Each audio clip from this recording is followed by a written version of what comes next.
Before moving on to the protein factories, the ribosomes, let's talk a little bit more about the genetic material in the nucleus, the DNA.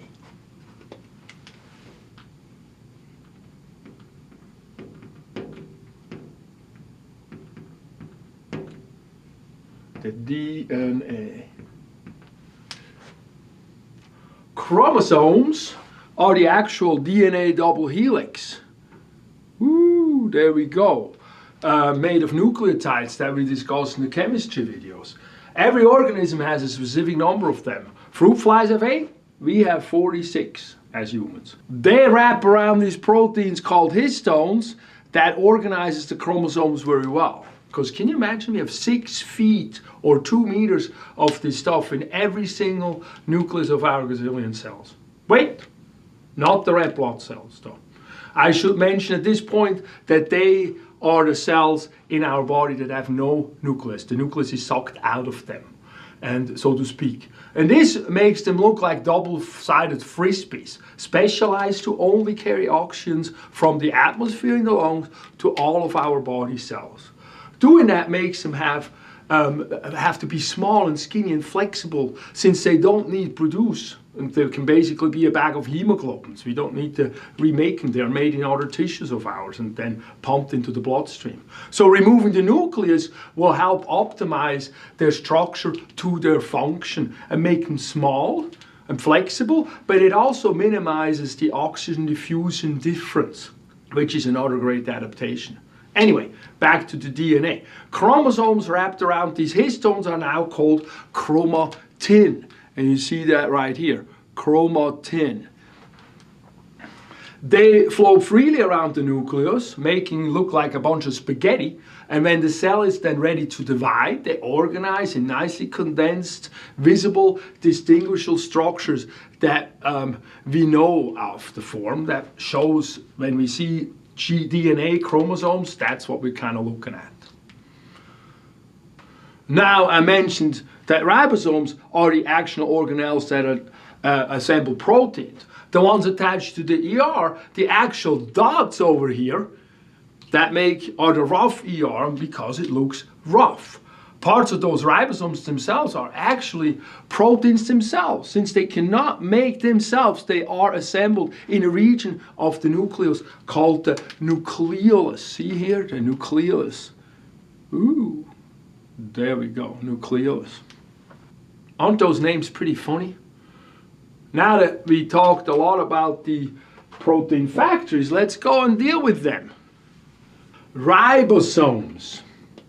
Fascinating creatures. Ribosomes. Whenever you see the word some, you know it's some physical body structure. They are made of 2 subunits, a small one and a large one. And those subunits are both made of protein and combined with ribosomal or rRNA. rRNA, the small r stands for ribosomal. Messenger RNA, we have 3 RNA types, so let's talk about the other 2. We also have messenger RNA. See right here, that long little purple strand is messenger RNA or mRNA. It encodes for amino acid sequence and then it is actually a copy from the DNA. And then the tRNA or the transfer RNA, right here we have one right here.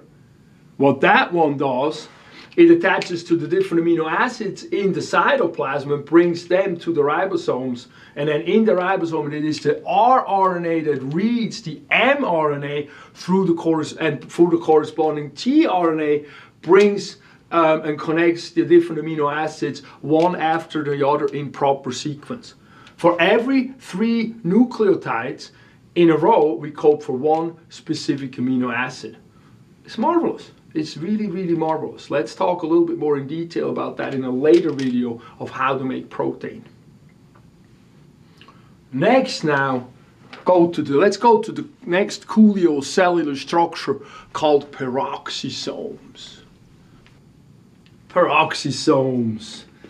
They are small, rounded organelles that carry oxidation reaction for us. They're here, peroxisomes.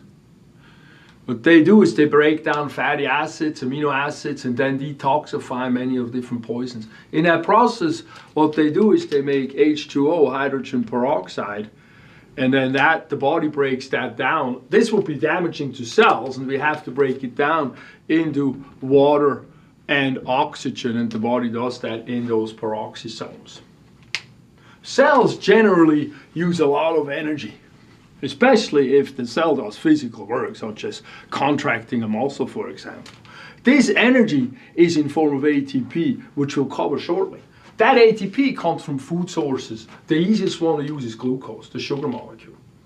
If it's not around, the cell can also use other carbon-containing things. Fat, for example, is a great one. ATP is mainly generated in the mitochondria of both animals and plant cells. Mitochondria.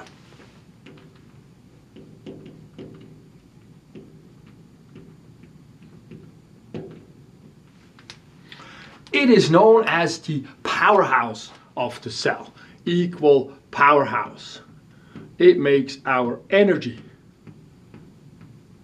of the cell, it makes our energy. When making ATP, carbon dioxide and water are also produced. Make ATP, and carbon dioxide, and as well water. Every time we breathe out or exhale, we get rid of that carbon dioxide.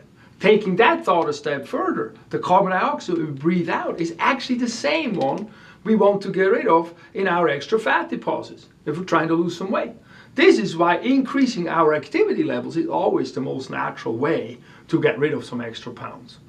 Using muscles uses ATP, which breaks down the carbon chains in the fat into little molecules that we can then use for energy, and the carbon that we can exhale. Literally, we are breathing away our pounds in that process. That's how it works.